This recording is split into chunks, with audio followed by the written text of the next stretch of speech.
เด็กอะไรนั่งอมมือเด็กอะไรนั่งอมมือเอามือออกสิเอามือออกสิเอามือออกยังไงฮะเอามือออกสิฮะเอามือออกสิสกปรกเอามือออกเร็วเอานู้นมีเด็กเรียนแบบด้วยเอามือออกเร็วสกปรกเอามือออกเร็ว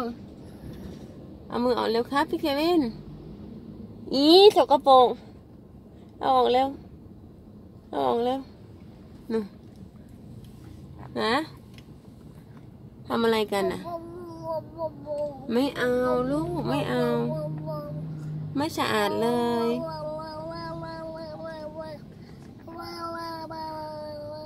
วายังไงวา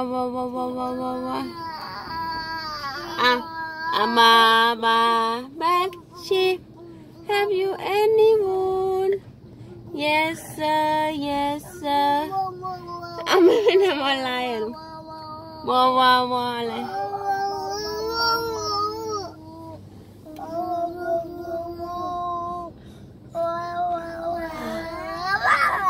ทำอะไรกันนะลูก